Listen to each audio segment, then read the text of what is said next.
ಮುರಳಿ ಮೋಹನ್ ಚೋಂತಾರ್ ಅವರು ನಮ್ಮ ಜೊತೆಯಲ್ಲಿದ್ದ ಸಂಪರ್ಕದಲ್ಲಿದ್ದಾರೆ. ನಮಸ್ತೆ ಸರ್. ನಮಸ್ತೆ ನಮಸ್ತೆ, ಹೇಳಿ ಸರ್.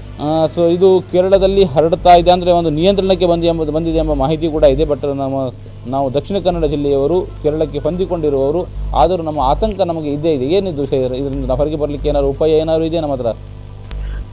ನೋಡಿ, ಇದನ್ನ ಜ್ವರ ಆಗಿರುವ ಕಾರಣ prevention is better than cure. ಅದು ರೋಗ ಬರದಂತೆ ಮುಂಜಾಗ್ರತೆ ವಹಿಸುವುದೇ ಅದು ಉತ್ತಮ ಚಿಕಿತ್ಸೆ ಅಂತ ಹೇಳ್ಬೋದು.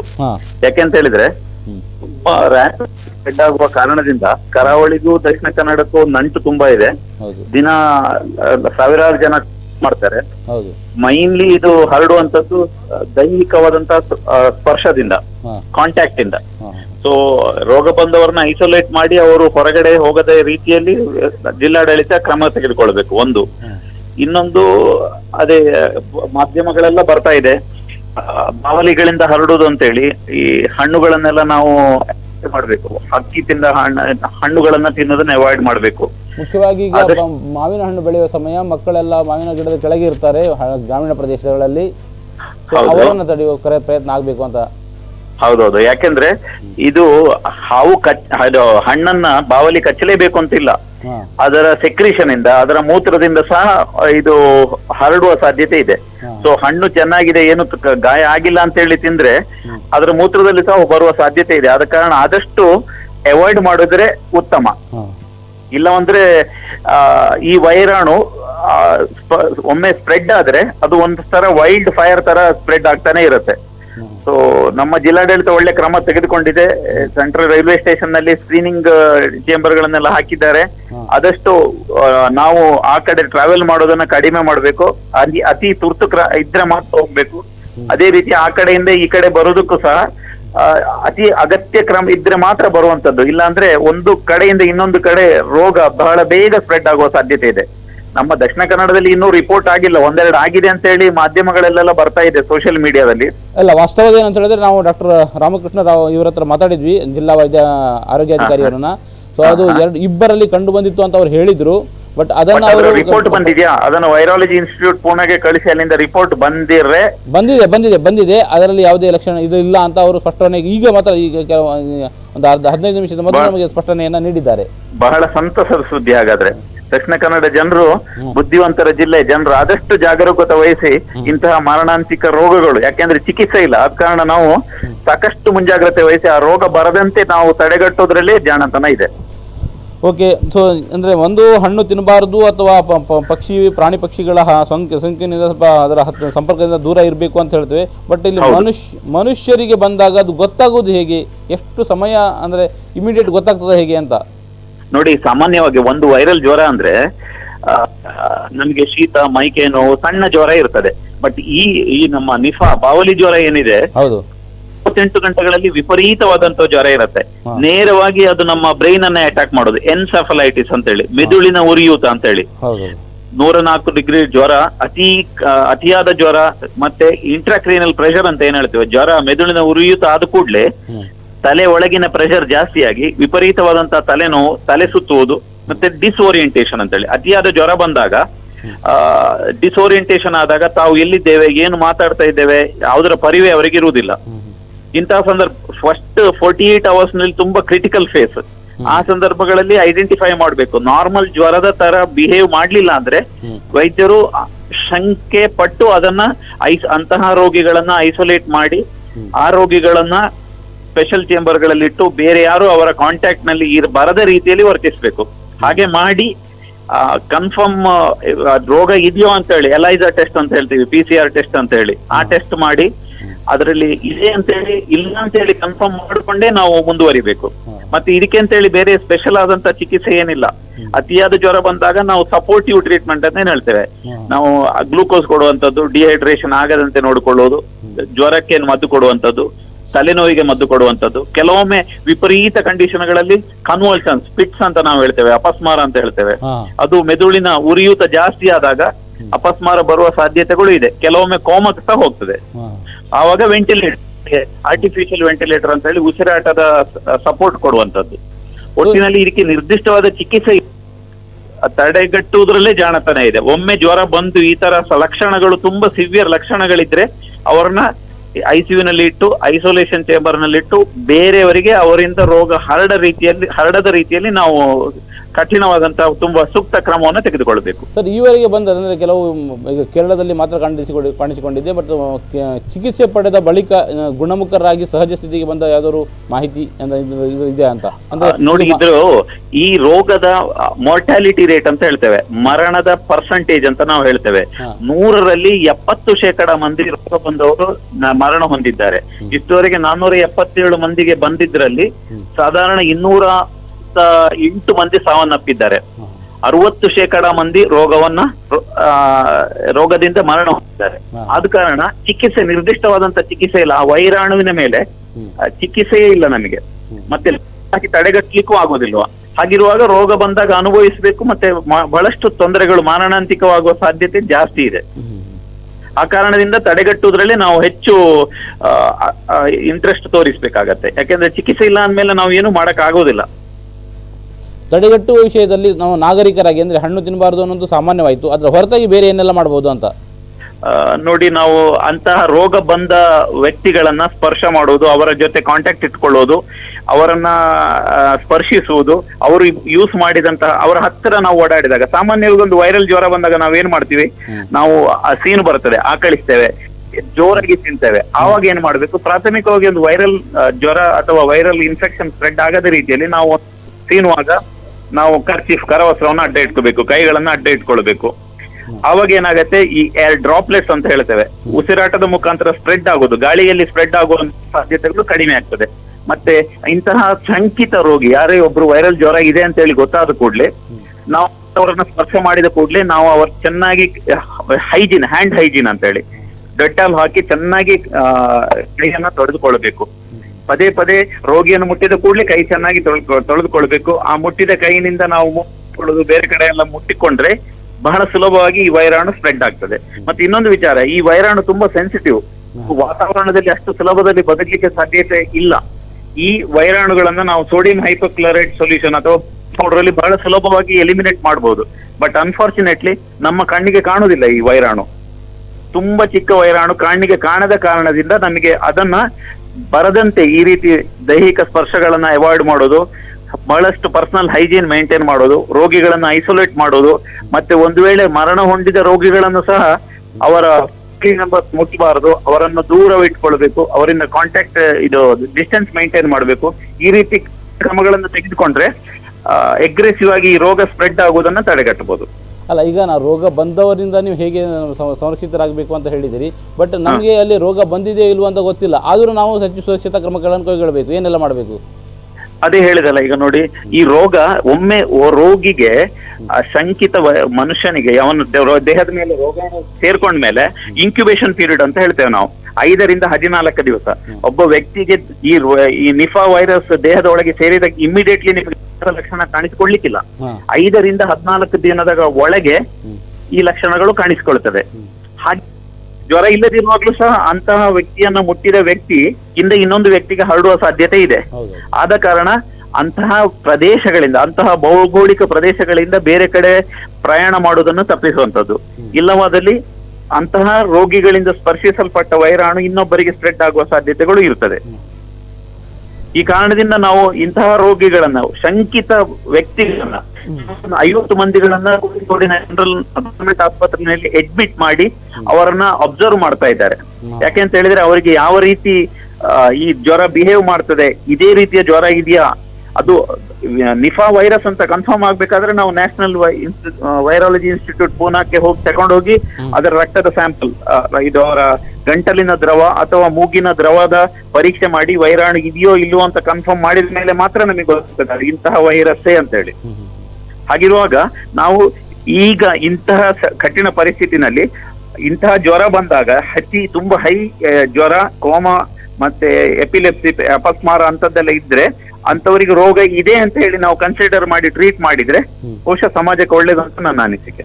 ಅದರ ಜೊತೆ ಈಗ ಅದಕ್ಕೆ ರೋಗಕ್ಕೆ ಯಾವುದೇ ಔಷಧಿ ಇಲ್ಲ ಅನ್ನೋದನ್ನ ಹೇಳ್ತಾ ಇದ್ದೀರಿ, ಬಟ್ ಔಷಧ ಕಂಡುಕೊಳ್ಳುವ ಯಾವ್ದಾದ್ರು ಪ್ರಯತ್ನ ನಡೀತಾ ಇದೆಯಾ, ಹೇಗೆ? ರಿಬೋವಿರಿನ್ ಅಂತ ಹೇಳಿ ಒಂದು ಆಂಟಿ ವೈರಲ್ ಡ್ರಗ್, ಸಾಮಾನ್ಯವಾಗಿ ರೋಗದ ತೀವ್ರತೆ, ವೈರಲ್ ತೊಂದರೆಗಳು ಬಂದಾಗ, ಇನ್ಫೆಕ್ಷನ್ ಆದಾಗ ಅದನ್ನ ರೋಗದ ತೀವ್ರತೆಯನ್ನ ಕಡಿಮೆ ಮಾಡ್ಲಿಕ್ಕೆ ಆಂಟಿ ವೈರಲ್ ಡ್ರಗ್ ಗಳನ್ನ ಯೂಸ್ ಮಾಡ್ತಾರೆ. ಫಾರ್ ಎಕ್ಸಾಂಪಲ್ ನಾವು HIV ಅಂತ ಹೇಳ್ತೀವಿ, ಏಡ್ಸ್ ಅಂತ ಹೇಳ್ತೀವಿ, ಅದು ತುಂಬಾ ಅಗ್ರೆಸಿವ್ ಆಗುವಾಗ ಅದರ ರೋಗದ ತೀವ್ರತೆಯನ್ನು ಕಡಿಮೆ ಮಾಡ್ಲಿಕ್ಕೆ, ಅಥವಾ ಚಿಕನ್ ಪಾಕ್ಸ್ ಅಂತ ಇದೆ, ಹರ್ಪೀಸ್ ಅಂತ ಇದೆ, ಇಂತಹ ವೈರಾಣು ಸೋಂಕು ಬಂದಾಗ ಅದರ ತೀವ್ರತೆಯನ್ನು ಕಡಿಮೆ ಮಾಡ್ಲಿಕ್ಕೆ ಆಂಟಿ ವೈರಲ್ ಡ್ರಗ್ಗಳನ್ನ ಬಳಸ್ತೇವೆ. ಕ್ಯೂರ್ ಮಾಡೋದು ಬೇರೆ, ತೀವ್ರತೆಯನ್ನ ಕಡಿಮೆ ಮಾಡೋದು ಬೇರೆ, ಕಂಟ್ರೋಲ್ ಮಾಡೋದು, ರೋಗವನ್ನ ಕಂಟ್ರೋಲ್ ಮಾಡುವಂತದ್ದು. ಈ ರೋಗಕ್ಕೂ ಅಷ್ಟೇ, ಯಾವುದೇ ರೋಗವನ್ನ ನಿಯಂತ್ರಣ ಮಾಡುವ ಔಷಧಿ ಇಲ್ಲ. ಇದೇ ರಿಬೋವಿರಿನ್ ಔಷಧಿಯನ್ನ ಬಹಳ ಒಂದು 7-8 ವರ್ಷಗಳಿಂದ ಸಂಶೋಧನೆಯಲ್ಲಿ ಇದೆ, ಯಾವುದೇ ರೀತಿಯಾದಂತ ಪ್ರಗತಿ ಸಾಧಿಸಿಲ್ಲ. 20 ವರ್ಷಗಳಿಂದ 1998ರಿಂದ ಆರಂಭವಾದ ರೋಗ ಇವತ್ತು 2018 20 ವರ್ಷಗಳ ಕಾಲ ಇದೆ. ಇಷ್ಟರವರೆಗೆ ಯಾವುದೇ ರೀತಿಯ ಔಷಧಿ ಇದ್ರ ಮೇಲೆ ಬಂದಿಲ್ಲ. ಅದು ಬಹಳ ದೌರ್ಭಾಗ್ಯದ ಸಂಗತಿ. ಮುಂದೆ ಇದರ ಸಂಶೋಧನೆಗಳು ನಡೀತಾ ಇದೆ. ಲಸಿಕೆಗಳು ಬಂದರೆ ರೋಗವನ್ನ ತಡೆಗಟ್ಟಬಹುದು. ಮತ್ತೆ ಪತ್ರಿಕೆಗಳಲ್ಲಿ, ಮಾಧ್ಯಮಗಳೆಲ್ಲ ಬರ್ತಾ ಇದೆ, ಆ ಲವಂಗ ತಿನ್ನಿ, ಅದು ತಿನ್ನಿ ಅಂತ, ಆಯುರ್ವೇದಿಕ್ ಮದ್ದು ಮಾಡಿ ಅಂತ ಹೇಳಿ. ಅದಕ್ಕೆ ಯಾವುದೇ ಸೈಂಟಿಫಿಕ್ ಎವಿಡೆನ್ಸ್ ಇಲ್ಲದ ಕಾರಣ ನಾವು ಅದನ್ನ ಅಥೆಂಟಿಕ್ ಅಂತ ಹೇಳಲಿಕ್ಕೆ ಆಗೋದಿಲ್ಲ. ಯಾವುದೇ ಸೈಂಟಿಫಿಕ್ ಬೇಸಿಸ್ ಇಲ್ಲದೆ ಇಂಥದ್ದೇ ಟ್ರೀಟ್ಮೆಂಟ್ ಇಂದ ಗುಣ ಆಗ್ತದೆ ಅಂತ ಹೇಳುವ ಯಾಕೆಂದ್ರೆ ಒಂದು ರೋಗ ಲಕ್ಷಾಂತರ ಜನರಿಗೆ ಬಂದಿದ್ರೆ ಅದ್ರ ಮೇಲೆ ಎಕ್ಸ್ಪೆರಿಮೆಂಟ್ ಮಾಡಿ ಇಂಥದೇ ಮದ್ದನ್ನ ಉಪಯೋಗಿಸಬಹುದು ಅಂತ ಹೇಳಿ ನಾವು ಹೇಳಲಿಕ್ಕಾಗತ್ತೆ. ಇಲ್ಲಿ 500ಕ್ಕಿಂತ ಕಡಿಮೆ ಮಂದಿಗೆ ಈ ರೋಗ ಬಂದಿದೆ. ಅದರಲ್ಲಿ ಅರ್ಧಕ್ಕರ್ಧ ಜನ ತೀರಿ ಹೋಗಿದ್ದಾರೆ, ಮರಣ ಹೊಂದಿದ್ದಾರೆ. ಹಾಗಿರುವಾಗ ಯಾವುದೇ ರೀತಿಯಂತ ಸೈಂಟಿಫಿಕ್ ಎವಿಡೆನ್ಸ್ ನಮ್ಮ ಬಳಿ ಇಲ್ಲ, ದಾಖಲೆಗಳಿಲ್ಲ. ಈ ಕಾರಣದಿಂದ ರೋಗ ಬರದಂತೆ ಮುಂಜಾಗ್ರತೆ ಕ್ರಮ ವಹಿಸುವುದರಲ್ಲಿ ನಮ್ಮ ಜಾಣತನ ಅಡಗಿದೆ. ಸರ್, ಇದು ಆಕ್ಚುಲಿ ಮಲೇಷ್ಯಾದಲ್ಲಿ ಮೊದಲ ಬಾರಿ ಕಂಡುಕೊಂಡಿತ್ತು ಅಂತ ಹೇಳ್ತಾರೆ. ಅದರ ಬಳಿಕ ಇದು ಅಂದ್ರೆ ಕೇರಳಕ್ಕೆ ತಲುಪಲಿಕ್ಕೆ ಅಂದ್ರೆ ಹೇಗೆ ತಲುಪಿತು ಅಂತ ಏನಾದ್ರು ಮಾಹಿತಿ? ನೋಡಿ, ಅದು 1998ರಲ್ಲಿ ಮಲೇಷ್ಯಾದ ಕಮ್ಟಂಗ್ ಸಂಗೈ ನಿಫಾ ಅಂತ ಹೇಳುವ ಜಾಗದಲ್ಲಿ, ಒಂದು ಹಳ್ಳಿಯಲ್ಲಿ, ಅದಕ್ಕೆ ಇದನ್ನ ನಿಫಾ ವೈರಸ್ ಅಂತ ಹೇಳ್ತಾರೆ. ಆ ಒಂದು ಸಣ್ಣ ಗ್ರಾಮೀಣ ಪ್ರದೇಶದಲ್ಲಿ ಬಂದಿರುವಂತದ್ದು. ಅಲ್ಲಿ 200 ಜನರಿಗೆ ಬಂದು 100 ಜನ ತೀರಿ ಹೋಗಿದ್ರು. ಆ ಬಳಿಕ 2001ರಲ್ಲಿ ಸಿಲಿಗುರಿ ಅಂತೇಳಿ, ನಮ್ಮ ಭಾರತ ದೇಶದ ಪಶ್ಚಿಮ ಬಂಗಾಳ ರಾಜ್ಯದ ಸಿಲಿಗುರಿ ಎಂಬ ಹಳ್ಳಿಯಲ್ಲಿ ಕಾಣಿಸಿಕೊಂಡದ್ದು. ಮೊದಲ ಬಾರಿಗೆ ಅದು ಹಂದಿ ಸಾಕಣೆ ಮಾಡುವ ರೈತರಲ್ಲಿ ಕಾಣಿಸಿಕೊಂಡಂತದ್ದು. ಆ 98ರಲ್ಲಿ ಸುಮಾರು ಒಂದು 2 ಲಕ್ಷ ಹಂದಿಗಳನ್ನ ನಿರ್ಮೂಲನ ಮಾಡಿ ಮಾಡಲಾಗಿತ್ತು. ಇದು ಹಂದಿ ಇದರ ರಿಸರ್ವೇರ್ ಆಗಿರತ್ತೆ. ಹಂದಿ ಮತ್ತೆ ಕುದುರೆ ಸಾಕುವವರಿಗೆ ಹೈ ರಿಸ್ಕ್ ಇರತ್ತೆ. ಇಂತಹ ವೈರಸ್ ಅವರ ದೇಹದಲ್ಲಿ ಸೇರ್ಕೊಂಡು ಡಾರ್ಮೆಂಟ್ ಸ್ಟೇಜ್ ಅಲ್ಲಿ ಇರತ್ತೆ. ಹಾಗಿರುವಾಗ ಇಂತಹ ಕುದುರೆಗಳ ಸಾಕಾಣಿಕೆ ಮಾಡುವವರು, ಹಂದಿ ಸಾಕಣೆ ಮಾಡುವವರು, ಅವರು ಸ್ವಲ್ಪ ಜಾಸ್ತಿ ಜಾಗ್ರತೆ ತೆಗೆದುಕೊಳ್ಳತಕ್ಕದ್ದು. ಇಲ್ಲಾಂದ್ರೆ ಈ ಹಣ್ಣುಗಳನ್ನು ತಿನ್ನೋದು, ಅದ್ರ ಮುಖಾಂತರ ಈ ಬಾವಲಿಗಳಿಂದ ಅವರಿಗೆ ಸ್ಪ್ರೆಡ್ ಆಗೋದು, ಅದರಲ್ಲಿ ವೈರಾಣುಗಳು ತಮ್ಮ ಅಸ್ತಿತ್ವವನ್ನು ಕಂಡುಕೊಳ್ಳೋದು, ಕ್ರಮೇಣ ಈ ಹಂದಿಗಳನ್ನ ಮತ್ತೆ ಕುದುರೆ ಸಾಕಾಣು ಮಾಡುವ ಮನುಷ್ಯರಿಗೆ ಅದು ಸ್ಪ್ರೆಡ್ ಆಗಿ ಮತ್ತೆ ಎಲ್ಲರಿಗೂ ಸ್ಪ್ರೆಡ್ ಆಗುವ ಸಾಧ್ಯತೆಗಳು ಜಾಸ್ತಿ ಇದೆ. ಅದೇ ನಾನು ಹೇಳ್ತಾ ಇರೋದು, ಮಲೇಷ್ಯಾದಿಂದ ಡೈರೆಕ್ಟ್ ಅಂದ್ರೆ ನೇರವಾಗಿ ಭಾರತಕ್ಕೆ ಅದರ ಸಂಪರ್ಕ ಹೇಗೆ ಅಂತ.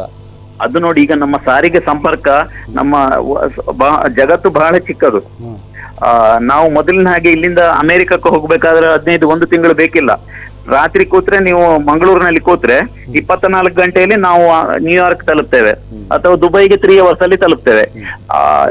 ಪತ್ರಿಕೆಗಳಲ್ಲಿ ಬಂದ ಮಾಹಿತಿ ಪ್ರಕಾರ ಯಾರೋ ಆ ಕಡೆಯಿಂದ, ಬಾಂಗ್ಲಾದೇಶ್ ಕಡೆಯಿಂದ ಕೇರಳ ಕಡೆಗೆ ಬಂದಿರುವ ಸಾಧ್ಯತೆ ಇದೆ ಅಂತ ಹೇಳಿ, ಅಥವಾ ಮಲೇಷ್ಯಾ ಕಡೆಯಿಂದ ಕೇರಳ ಕಡೆ ಟ್ರಾವೆಲ್ ಮಾಡಿದ ವ್ಯಕ್ತಿಯ ಮುಖಾಂತರ ವೈರಸ್ ಬಂದಿರಬಹುದು ಅನ್ನುವ ಸಾಧ್ಯತೆ.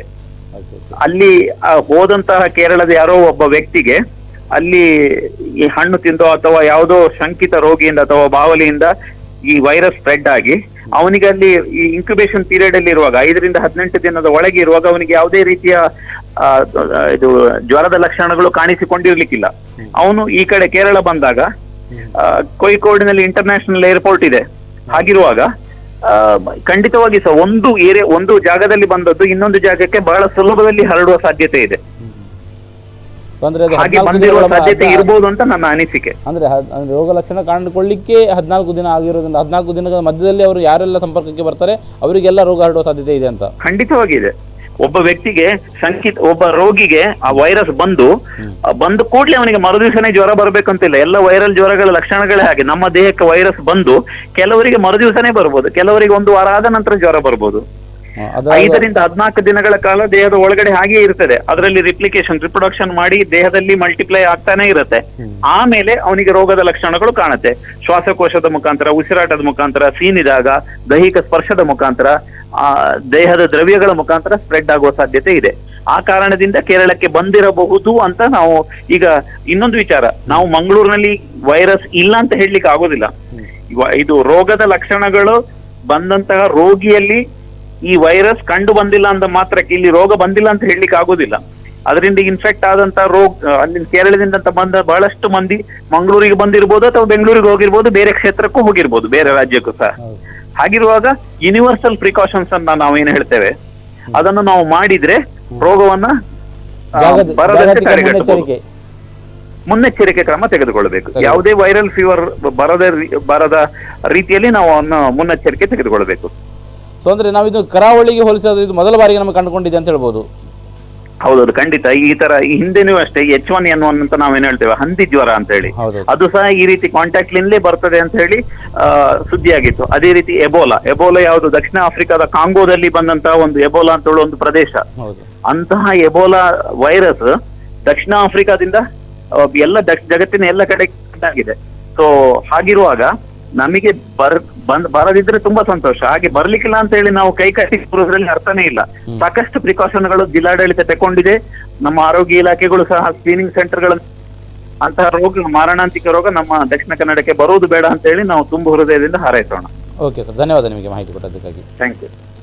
ಈ ವಿಷಯದಲ್ಲಿ ಅಂದರೆ ನಿಫಾ ವೈರಾಣು ಅಥವಾ ವೈರಸ್ ಬಗ್ಗೆ ಆರೋಗ್ಯ ಇಲಾಖೆ ಕ್ರಮದ ಬಗ್ಗೆ ನಾವು ಮಾತಾಡ್ತಾ ಇದ್ದೀವಿ. ಅದರ ಜೊತೆಯಲ್ಲಿ ಆಯುರ್ವೇದ ವೈದ್ಯರು ಏನು ಹೇಳ್ತಾರೆ ಅನ್ನೋದನ್ನು ತಿಳಿಯಲಿಕ್ಕೆ ಬಯಸ್ತೇವೆ. ಡಾಕ್ಟರ್ ಕೇಶರ್ ಅವರು ನಮ್ಮ ಸಂಪರ್ಕದಲ್ಲಿದ್ದಾರೆ, ಆಯುರ್ವೇದ ವೈದ್ಯರಾಗಿ. ಸೊ ಡಾಕ್ಟರ್ ಕೇಶರ್ ಅವರೇ ನಮಸ್ಕಾರ. ನಮಸ್ತೆ. ನಮಸ್ತೆ ಸರ್. ಈ ನಿಫಾ ವೈರಸ್ ಇದರ ಚಿಕಿತ್ಸೆ ಅಥವಾ ಇದರಿಂದ ಬರುವ ಲಕ್ಷಣಗಳ ಬಗ್ಗೆ ಆಯುರ್ವೇದದಲ್ಲಿ ಏನು ಹೇಳ್ತದೆ, ಏನಾದ್ರು ಮಾಹಿತಿ ಇದೆಯಾ? ಯಾಕಂದ್ರೆ ಈವರೆಗೆ ಇಡೀ ಜಗತ್ತಿನಲ್ಲಿ ಕೇವಲ 500 ಮಂದಿಯಲ್ಲಿ ಮಾತ್ರ, 500ಕ್ಕಿಂತ ಕಡಿಮೆ ಜನರಲ್ಲಿ ಮಾತ್ರ ಕಾಣಿಸಿಕೊಳ್ಳುತ್ತದೆ. ಹೇಳಿ ಸರ್. ಅದು ಈಗ ನೋಡಿ ಏನಾಗಿದೆ ಅಂತ ಹೇಳಿದ್ರೆ ಕೇರಳದಲ್ಲಿ ತುಂಬಾ ಜಾಸ್ತಿ ಕಾಣಿಸ್ಕೊಂಡಿದೆ, ಕರಾವಳಿ ಭಾಗದಲ್ಲಿ. ಇದಕ್ಕೆ ಫ್ರೂಟ್ ಬ್ಯಾಟ್ ಜ್ವರ ಅಂತ ಕರಿತೀವಿ, ಅಥವಾ ಈ ಬಾವಲಿಗಳಿಂದ ಹಣ್ಣಿನಲ್ಲಿ ಕೂತ್ಕೊಳ್ಳುವಂತಹ ಚಿಕ್ಕ ಚಿಕ್ಕ ಬಾವಲಿಗಳೇನಿದೆ ಅದರಿಂದ ಬರುವಂತಹ ಒಂದು ವೈರಾಣು, ಇದೊಂದು ವೈರಸ್ ಇಂದ ಬರುವಂತಹ ಒಂದು ರೋಗ. ಇದನ್ನು ಪ್ರಮುಖವಾಗಿ ಕಾಣಿಸಿಕೊಳ್ಳುವಂತದ್ದು ತಲೆಯಲ್ಲಿ, ತಲೆಭಾಗದಲ್ಲಿ ತುಂಬಾ ನೋವು ಕಾಣಿಸಿಕೊಳ್ತದೆ. ಅದೇ ರೀತಿ ಜ್ವರ, ಸಡನ್ ಆಗಿ ಅನ್ಸೆಟ್ ಆಗಿ ಜ್ವರ ಇರ್ತದೆ, ಮತ್ತೆ ಮೈಕೈ ಸುಸ್ತು ಇರ್ತದೆ. ಅವರಿಗೆ ತಕ್ಷಣವಾಗಿ ಮೂರ್ಛೆ ಬರುವಂತಹದ್ದಾಗಿರ್ಬೋದು, ಅಥವಾ ಮಾನಸಿಕವಾಗಿ ಸ್ಥಿಮಿತವನ್ನು ಕಳೆದುಕೊಳ್ಳುವಂತಹ ಲಕ್ಷಣಗಳು ನಮಗೆ ಕಾಣಲಿಕ್ಕೆ ಸಿಗ್ತದೆ. ಆದ್ರೆ ಇದನ್ನು ಆಯುರ್ವೇದದಲ್ಲಿ ನಾವು ಇದನ್ನು ನೋಡುದಿದ್ರೆ, ಇದು ನಾವು ನಮ್ಮ ಕ್ಲಾಸಿಕ್ಸ್ ಅಲ್ಲಿ ಹುಡುಕುವುದು, ನಮ್ಮ ಆಚಾರ್ಯರು ಹೇಳಿದ ಪ್ರಕಾರ ಜ್ವರ ಚಿಕಿತ್ಸೆಯನ್ನೇ ಮಾಡಬೇಕಾಗ್ತದೆ. ಜ್ವರದಲ್ಲಿ ಏನೇನು ಚಿಕಿತ್ಸೆಯನ್ನು ಹೇಳಿದ್ರೆ ಅದನ್ನೇ ಮಾಡಬೇಕಾಗ್ತದೆ. ಇದನ್ನ ನಾವೊಂದು ಸನ್ನಿಪಾತ ಜ್ವರ ಅಂತ ಕರಿಬಹುದು. ಯಾಕಂತ ಹೇಳಿದ್ರೆ ಇದಕ್ಕೆ ಚಿಕಿತ್ಸೆ ಅಂತ ಹೇಳುವಂತದ್ದು ಈಗ ಪ್ರೆಸೆಂಟ್ಲಿ ಇದಕ್ಕೆ ಇಲ್ಲ ಅಂತ ಹೇಳ್ತಾರೆ, ಲಸಿಕೆಯನ್ನು ಕಂಡುಹಿಡಿಯಲಿಲ್ಲ ಅಂತ ಹೇಳಿ. ಆದ್ರೂ ಕೂಡ ಶರೀರದ ರೋಗ ನಿರೋಧಕ ಶಕ್ತಿಯನ್ನು ಜಾಸ್ತಿ ಮಾಡ್ಕೊಳ್ಳುವಂತದ್ದು. ಎಲ್ಲರೂ ಕೂಡ ಅಮೃತ ಬಳ್ಳಿಯ ನೀರು ಸೇವನೆ ಮಾಡುವಂತದ್ದಾಗಿರ್ಬೋದು, ಅಮೃತ ಬಳ್ಳಿಯ ಒಂದು ಚಿಕ್ಕ ಕಾಂಡವನ್ನು ನೀರಿಗೆ ಹಾಕಿ ಆ ನೀರನ್ನು ಕುದಿಸಿ ಅದನ್ನು ದಿನನಿತ್ಯ ಸೇವನೆ ಮಾಡ್ಕೊಳ್ಳುವಂತದ್ದು.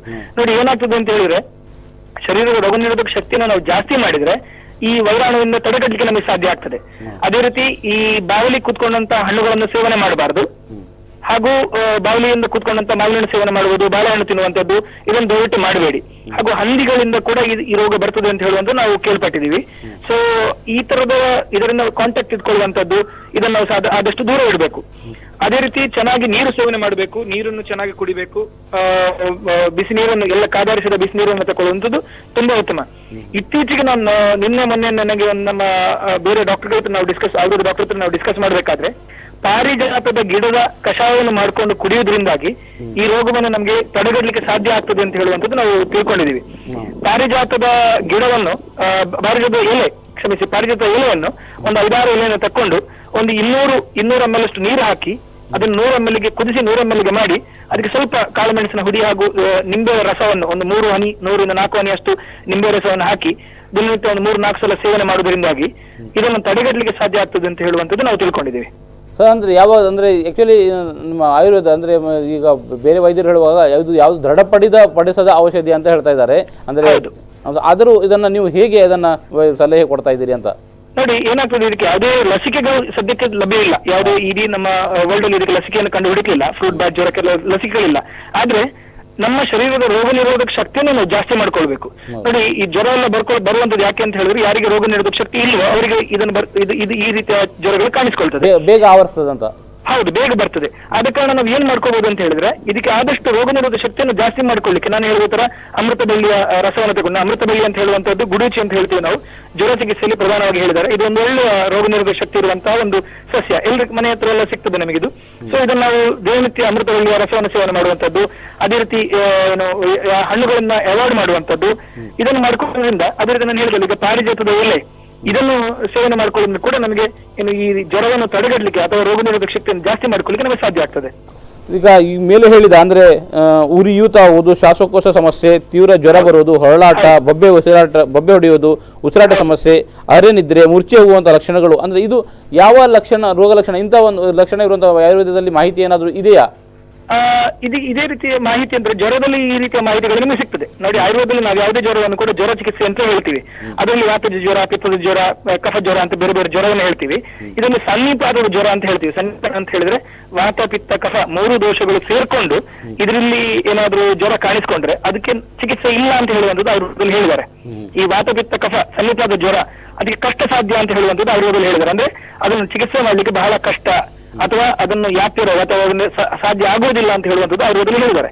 ಸೊ ಇದಕ್ಕೆ ನಾವು ಸನ್ನಿಪಾತ ಜ್ವರ ಅಂತ ನಮಗೆ ಕರೀಲಿಕ್ಕೆ ಸಾಧ್ಯ ಆಗ್ತದೆ. ಇದರಲ್ಲಿ ಈ ರೀತಿ ಮಾನಸಿಕ ಸ್ಥಿಮಿತವನ್ನು ಕಳ್ಕೊಳ್ಳುವಂಥದ್ದು, ಅದೇ ರೀತಿ ಮೂರ್ಛೆ ಹೋಗುವಂಥದ್ದಾಗಿರ್ಬೋದು, ಅಥವಾ ಜ್ವರದ ತೀವ್ರತೆಗೆ ತಲೆಯ ಭಾಗದಲ್ಲಿ ತುಂಬಾ ನೋವು ಕಾಣಿಸಿಕೊಳ್ಳುವಂಥದ್ದು, ಅಥವಾ ಜ್ವರ ಕಂಟ್ರೋಲ್ ಮಾಡ್ಲಿಕ್ಕೆ ಆಗದಿರುವಂಥದ್ದು. ಅದಕ್ಕೆ ಏನ್ ಹೇಳ್ತೀವಿ ಅಂತ ಹೇಳಿದ್ರೆ, ಈ ಬೇರೆ ನೋಡಿ ಕೆಲವೆಲ್ಲ ಔಷಧಿ ಕೊಟ್ಟ ತಕ್ಷಣ ಜ್ವರ ಕಡಿಮೆ ಆಗ್ತದೆ, ಅದು ಇದರಲ್ಲಿ ಜ್ವರ ತಕ್ಷಣಕ್ಕೆ ಕಂಟ್ರೋಲ್ಗೆ ಬರುವುದಿಲ್ಲ. ಇದಕ್ಕೆ ನಾವು ಸನ್ನಿಪಾತ ಜ್ವರ ಅಂತಲೇ ನಾವು ಇದನ್ನು ಕನ್ಸಿಡರ್ ಮಾಡ್ಲಿಕ್ಕೆ ಆಗ್ತದೆ. ಯಾಕಂದ್ರೆ ನೋಡಿ ಈ ನಿಫಾ ಅಥವಾ ಯಾವುದೇ ಒಂದು ಈ ವೈರಾಣುಗಳು ಇತ್ತೀಚೆಗೆ ಕಾಣಿಸ್ಕೊಂಡಂತದ್ದು. ಆಯುರ್ವೇದದಲ್ಲಿ ಇದಕ್ಕೆ ಎಲ್ಲ ಜ್ವರವನ್ನು ಕೂಡ ನಾವು ವಾತ, ಪಿತ್ತ, ಕಫ ಅಥವಾ ಸನ್ನಿಪಾತ ಈ ತರ ನಾವು ಅರ್ಥ ಮಾಡ್ಕೊಳ್ತೀವಿ. ಸೊ ಆಯುರ್ವೇದದಲ್ಲಿ ನಾವು ಇದಕ್ಕೆ ಸನ್ನಿಪಾತ ಜ್ವರ ಅಂತಲೇ ನಾವು ಇದನ್ನು ಹೇಳುವಂತದ್ದು. ಓಕೆ ಸರ್, ಧನ್ಯವಾದ ಮಾಹಿತಿ ಕೊಟ್ಟದ್ದಕ್ಕಾಗಿ. Thank you.